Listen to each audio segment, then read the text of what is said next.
Welcome to the Louisiana Business and Industry Show.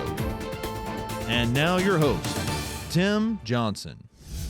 We'll visit with Jerry Lebold, Senior Vice President and General Manager of BASF's Geismar site, when we return on this edition of the Louisiana Business and Industry Show.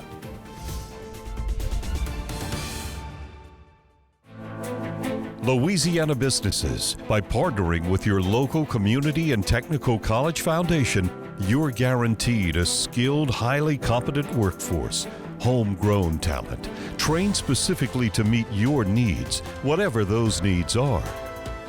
Visit this website to learn more about how to partner with your local Louisiana Community and Technical College Foundation. To better prepare for tomorrow, become a partner today. At Optimal, we understand what's at stake during your projects. That's why we value integrity, trust, and expertise. We retain proven and experienced craftsmen, and with multiple locations, we can execute hundreds of customized project solutions across the country, so you stay ahead of schedule and under budget. At Optimal, you come first, plain and simple. We have your back, and we always deliver. Experience the Optimal difference. Are you a licensed contractor? There's lots of good contractors in Louisiana doing work the right way, but unfortunately, too many unlicensed contractors are working outside the licensing requirements. Working as a contractor in Louisiana requires a license for the company doing the work. The Louisiana State Licensing Board for Contractors wants to help you get licensed to allow you to conduct work legally. It's not difficult to get the license. We can help you. Go to lacontractor.org for more information. Licensed contractors, it's the law. For 8 seconds in the arena before an afternoon in the field. For a promise to students that honors success in the classroom. For championships earned on the bayou. For innovators committed to reclaiming our coastline. The Universities of Louisiana. For your future. For our future.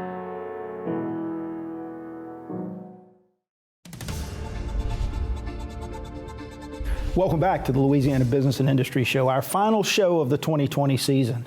Very pleased to be joined by Jerry Lebold. He's the Senior Vice President and General Manager of BASF Geismar. Buddy, first time on the show, welcome. Yeah, thank you, Tim. It's really my pleasure to be here. Glad. We got a lot of good stuff to talk about, too, as we go along. Jerry, we generally like to start with a little personal background. Because business leaders in our state and the ability to get to know them, I think, is pretty important. So tell us a little your background, your education, your work history, sort of the path that has led you to the current position. Sure. Just quickly about my education. I graduated from Ohio University, which is in Athens, Ohio. That's a Bobcat, right? Yeah, it's a Bobcat. And we you might know a little that bit town from Joe Burrow, sort of a little bit of a claim to fame, right? Nobody's ever heard of Athens, Ohio, really, until then. And I graduated with a degree in electrical engineering and a master's in mathematics. And I also had the opportunity to play football and basketball, which really helped foster my love and understanding of team, which is really fundamental to my current management philosophy. And how long have you been with BASF? I've been with BASF for about 8 years. I was part of an acquisition. In my work history, I've worked in different fields, including automotive, private equity, and most recently in the chemical industry. And I've spent the last couple years at our corporate headquarters in Ludwigshafen, Germany, before getting the privilege of coming back to the great state of Louisiana and leading our operations here in Geismar, Louisiana. BASF, truly a global enterprise, and I know you've gotten to travel a lot in your roles with the company. Geismar is the BASF's largest North American manufacturing facility, as I understand it, right? Yeah, Tim, that's correct. Yeah, let's overview. Tell us about the site. Yeah, it is our largest manufacturing facility here in North America, and it's one of what we call our largest Verbund sites globally. It's one of 6, and that's really just an integrated manufacturing facility. And in Geismar, it's actually quite a large facility. Our footprint's about 2,000 acres, of which about 30% is developed.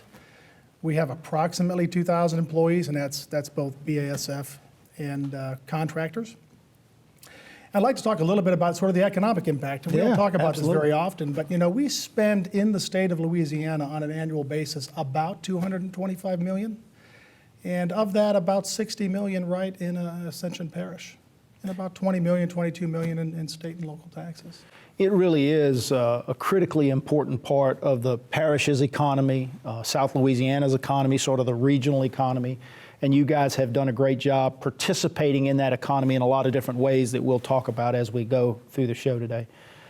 I have the great pleasure of working with you guys through my consulting firm as well, and some public affairs and communication work. And one of the things I know you believe is critically important, and I believe is critically important, is that we do a continuously better job connecting these individual petrochemical sites with the products that they make and the benefit to society that they provide. Because I think most of the general public, that is sometimes lost on them. They'll see a facility, they'll drive by BASF Geismar or some other site, and they'll see stacks and gates and equipment and stuff. But they don't always connect it to the things that they use every day that make their lives better. BASF has had a long tagline saying, we don't make all the products you use, but we make most of them better. Talk about the products, Jerry, and the connection to an improved quality of life. Yeah, I think that's really interesting. And I will tell you, there's many of us that really like that old tagline, right? That we don't make the products you use, we make the products you use better. And that's really true. And that's true to this day. Yeah. At our Geismar facility, we have 32 operating units or plants, and we make over 50 different products. And the products we make, people just won't recognize, but they will recognize the products that they go into and you use every day, like the mattress that you sleep on, from the carpet that you walk on, to the soaps and shampoos and detergents that you use every day, and including things like pharmaceuticals in the food that you eat. And I think, most recently, it really came to light that we need to maybe do a better job of educating the general public about the products that we make. Many of the products that we make in our ethylene oxide value chain go into key things to help combat this current virus, COVID-19, including things like disinfectant sprays, can't tell you the name, disinfectant wipes, even things from the masks that we wear to help keep ourselves safe and our loved ones safe, and the medical equipment, and even some of the pharmaceuticals that are used to combat COVID-19.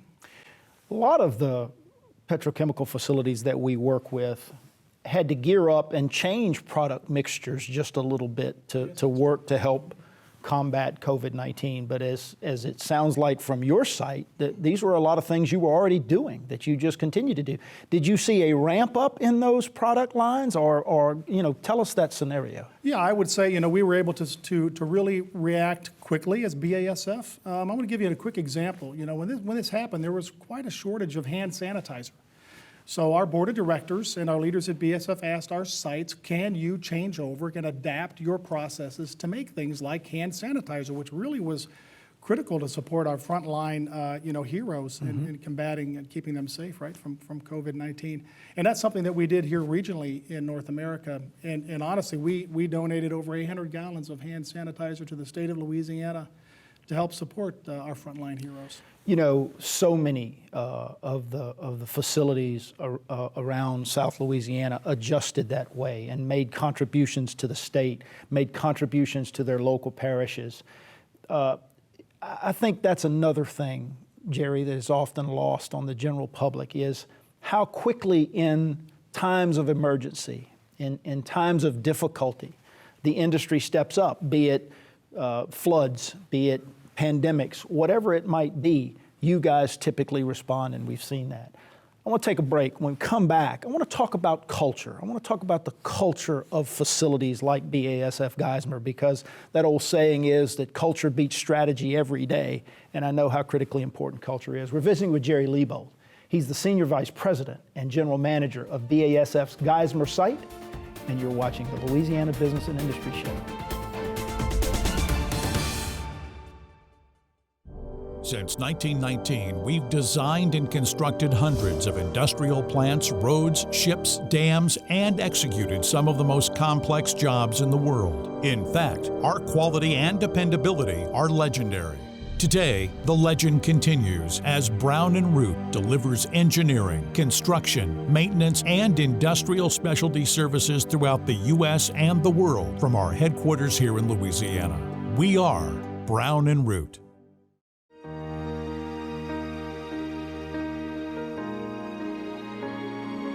We are united in battle to defeat a microscopic enemy. Manufacturing chemicals that safeguard lives. Refining essential fuels. Delivering in a world of uncertainty.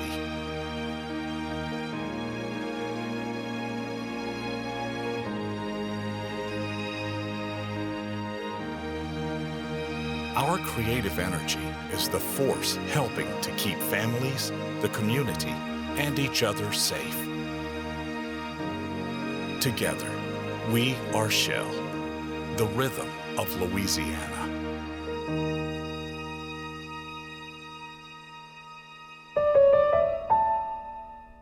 Gulf Coast Bank and Trust is giving our customers the power to bank anywhere, anytime during this challenging time. It's about doing the right thing for our customers. We're right there with you. Gulf Coast Bank is invested in technology with a local touch, a smart way to manage your money and your time. With our mobile banking app, you can make deposits, check balances, transfer money, pay bills, and more. Gulf Coast Bank and Trust, the bank that cares about you. Member FDIC. Message and data rates may apply. Welcome back to the Louisiana Business and Industry Show. Jerry Lebold of BASF is our guest. I like to talk about culture. I mentioned it in the last segment. I believe culture beats strategy a lot. Now, that's not to say you don't have to have good strategy as well. But I know how critically important the culture of a large industrial facility like BASF, culture of personal safety, culture of process safety, environmental stewardship, individual personal respect, productivity, engagement in the community. All of those are indicative of culture that exists at your site, and I know they are important to you. Talk about culture, Jerry, and talk about how you work to sustain it. Yeah, culture can be a really, very interesting topic. Culture isn't really something that normally you can put your finger on and hold like this cup. It's something you really feel. And at BASF in our plant here in Geismar, we really want to make sure that our culture is a place where, all of our team members truly feel valued, respected and connected. So when you feel it, right? You feel like you're really, truly a valued member of our team. And that's something we really strive for. And we talk about core values at BASF. It really leads into sort of this topic of culture. And one of those core values is making sure that, we take excellence in EH&S very seriously, and to the point that it's really a core value, and not a priority, and something that, priorities can change from day to day, but making sure that we operate responsibly, not only to ensure the safety and health of our team members, but also of the greater community, really is really our responsibility and a core value. I don't know of a single site leader at any of these sites that doesn't say that making sure that employees go home in the evening in a good, safe condition is critically important. You mentioned 2,000 or so folks working on that site, round the clock, 7 days a week, 365 days a year in an industrial facility. And yet, in many instances, these plants, and I sometimes joke about it, but in many instances, these plants will have fewer injuries than a family of 5 or 6 might have in their home if you consider the real definition of an OSHA recordable. That doesn't just happen without the right culture, without the right training. Talk about the amount of focus and effort on a daily basis it takes to sustain both personal safety and process safety. Yeah, I think that's really interesting. That's really true. I mean, if you take a look at the numbers and the statistics, working in a chemical facility is really one of the safest places that you can be, right? You're actually more likely to get injured maybe at a grocery store, right, or a local facility. But we're really, in our industry and at BASF, it's really fundamental to what we do to make sure that all of our team members understand their responsibility and kind of their authority. I'm going to give you just a quick example. I hope you don't mind. When we educate and we train all of our team members, we talk about stop work authority. We empower all of our team members to stop any work at any time, regardless of the economic impact, right? If they feel it's unsafe, they have the authority, and I would really tell you that it's their responsibility to stop that work, to ensure the safety of not only themselves, right, but of their team members in the community. You think about that particular stop work authority, if it's unsafe, if it might cause an environmental issue. One of the things that I believe is that the general public, particularly the activist community, doesn't really understand that. Yeah. I earn a lot of my living with and through the petrochemical industry. You earn your living from it. I consider myself an environmentalist. I don't want to live in a dirty environment. I know you probably feel the same way. Talk about that, Jerry, in terms of how that focus on culture and doing things the right way can be missed, particularly by the activist. Yeah, I think it's, when we take a look at that, one thing I'd like to remind everybody is that, the chemical industry is one of the most highly regulated industries. For our facility alone, there's over 10 agencies, both local, state, and federal, that we have to report into, on a regular basis. I'd also like to emphasize, at all of our facilities, regionally here, both in, the petrochemical industry, but one of the greatest ideas in ways to innovate and improve come from our team members, our operators and our mechanics.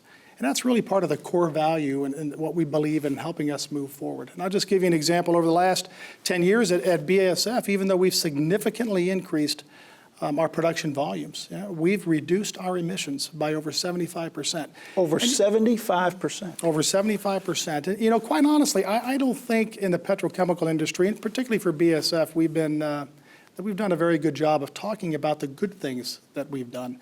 Some of the good things, we don't really talk about much is what we do in the local communities. That's right. That's right. Every year, we donate over $1 million, both in, monetary donations, but also in volunteer hours, right in Ascension Parish and in the greater Baton Rouge area. It really is impressive, and I know members of your team like Jolynn Stein, who heads up HR and Public Affairs, Community Engagement, do great work out in the community, and it's a real commitment and a passion on their part. It's not just something that is part of their job responsibility.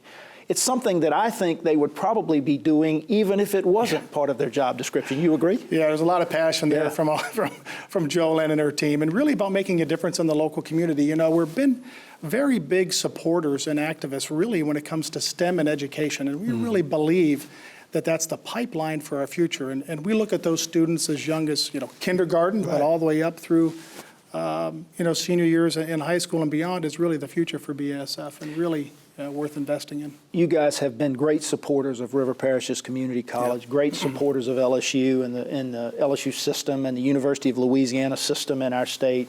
And you know that that's critically important for the future of our economy, right? That we've got the skilled and educated workforce to go forward there. I want to take a break, come back. I want to talk briefly about how you've responded to COVID-19 and what's taken place there. We're visiting with Jerry Lebold. He's the Senior Vice President and General Manager of BASF Geismar. You're watching the Louisiana Business and Industry Show.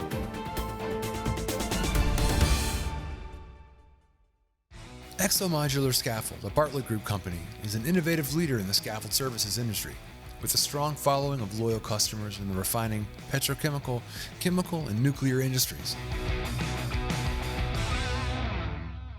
Baton Rouge, we know how to deal with hardship.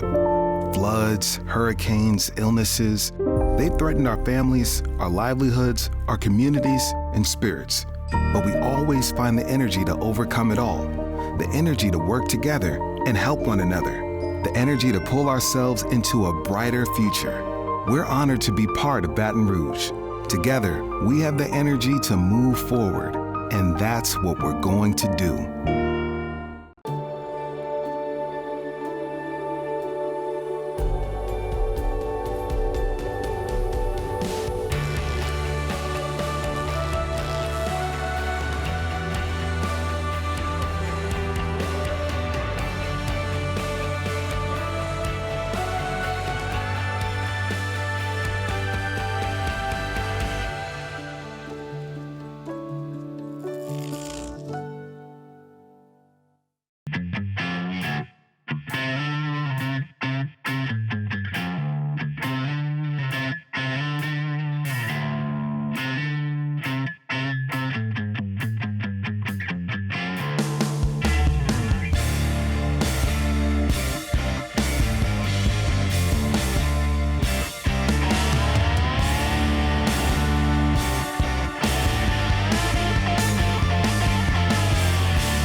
Modular Scaffold, a Bartlett Group company, is an innovative leader in the scaffold services industry, with a strong following of loyal customers in the refining, petrochemical, chemical, and nuclear industries.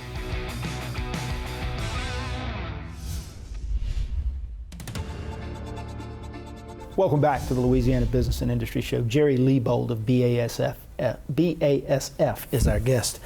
Jerry, 2020 has been a difficult year. Yeah, that's true. If you think about the pandemic, you think about the social justice issues that are playing out across our country, critically important things. For a leader of a site with 2,000 employees, you have to focus on both of those. And neither of those is easy. So let's talk about them both. Start with COVID-19. Sure. How have you and the entire team at BASF remained productive through that? Yeah, well, I'd like to talk a little bit about, the chemical industry in general and really about BASF. The chemical industry here in Louisiana was really very early adopters of what I'll call the enhanced site safety protocols to make sure that our team members and anyone entering our sites are safe. And actions that you see kind of every day now, we were doing very early, including temperature screening of everybody, anyone that comes onto our site, but also making sure that we practice social distancing, that we do deep cleaning and disinfecting of all common work areas, including like fogging of control rooms and break areas. And we also really stressed the importance of what I'll call the alternative work arrangements or work schedule. This was a big learning for me. I honestly thought this wasn't going to be very effective. And we really wanted to try to limit the amount of exposure what we call our essential or frontline workers would have, and that's our operators, our control room operators, and mechanics, supervisors, and technicians, to make sure that they can safely and reliably operate our plants. And we really insisted that people that can work from home, that they do work from home. And we found those steps really at BASF, but across the chemical industry, because we share those best practices and quickly adopt them and share them across our sites. It's been very effective in combating and helping keep the spread of the COVID-19 down to a minimum. Before we get to the social justice issues, I want to ask you one more thing about that, because I've asked a lot of different business leaders from a lot of different industries this question over the last few months on this show, and that is, of those changes that you have implemented to deal with COVID-19, I suspect that some of them might become permanent going forward, and we might see a very different in-office work environment. You think that's the case for BASF? I absolutely do, and I think we talk about this new normal. I hate that. I hate the new normal. I'm going to be honest. I want to go play. I want to watch football. I want normal to come back in the worst way. But I think there's also some lessons and learnings that we're going to take forward from this that aren't going to go away, and that's really one of them. This alternative work arrangement's an eye-opener for me. I think the earlier in career team members are much more adept and able to adjust and be very effective in working at home and then splitting their time and coming to work. And I really think that's a win-win. I think it's a win-win for them in what they're expecting and what they want, and it's really been a big win for us. Yeah, and it's all about remaining productive, and I think we've seen that can be the case. BASF is a large and diverse site. We've mentioned it a few times. 2,000 employees. Social justice, critically important social justice issues playing out across our country. How has it impacted BASF Geismar? Yeah, we talk about social justice and we talk about discrimination and racism. These are very sensitive topics. And if you really sit down and listen and talk to your team members, especially those who are African American or those that have really been subjected to discrimination or racism, it's a whole lot more uncomfortable for them. At BASF, we've engaged on what I'll call these courageous and compassionate conversations, and they're more of what I call a listening session, where we engage with our team members with a focus on our African American employee groups to get a better understanding, of what it's like, and hopefully formulate actions or steps that we can take to truly make BASF a place where everyone feels like they belong, that they're really, a valued member of the team, and where everyone feels, valued, respected, and connected. And I'll say it again, these are difficult conversations. People have been able to share things that have happened to them that they've never been able to share in a work environment. And that, quite frankly, that's upsetting that they haven't felt open enough and really a part of the team in the past to do that. But I'll tell you, I think, addressing these head on is the way we have to do that, and BASF is committed to doing that. I think you said the key word on a number of occasions during that explanation and that answer, and it's listen. It's difficult for me to really walk in another person's shoes, but if I'm willing to sit down and truly listen and care about learning, then I can make a difference too. And so I congratulate you guys for doing that. We got about 2 minutes left, so I want to hit a couple of things. Innovation, constant updating, critically important for any petrochemical site or refinery to remain competitive. New products, global competition, all of those things. It's important that you continue to update your facility. In Louisiana in particular, Jerry, what kind of business environment is necessary to facilitate BASF Geismar remaining competitive? Yeah, I think there's a couple points there I'd like to make. One of those, from a business and legal climate, it's really important that that be stable, sort of certain, and predictable. For BASF, we're a global company, and I talked about that we're one of 6 large chemical facilities for BASF globally. And we compete internally for BASF investments. We can invest as BASF sort of anywhere around the globe. And for our site in Geismar to remain attractive, the state of Louisiana needs to have programs that are really pro-business. Right. And one of the best programs that we have is ITEP, the Industrial Tax Exemption Program. And that really needs to continue to be really certain and stable and predictable, because the investment decisions we make today, we really won't put the shovel in the ground, sometimes for maybe 5 years or 7 years or even longer. Right. And that's one of the most important things I think the state of Louisiana can continue to do to attract business to the state. You talked about it. It's certainty, it's stability, it's the things that investment looks for. Listen, man, I am grateful for your time. I'm grateful for the work that you do. I'm grateful that I can be associated with a wonderful facility like BASF Geismar and its team. Thanks for being here today. Well, thank you for your time. Yep. That's a wrap, guys. The last show of our 2020 season. I want to thank all of our great sponsors, all of our great guests, and all of the people, particularly those at Launch Media, that have helped make this program a good one in 2020. We'll be back in February of 2021, and we'll look forward to seeing you then.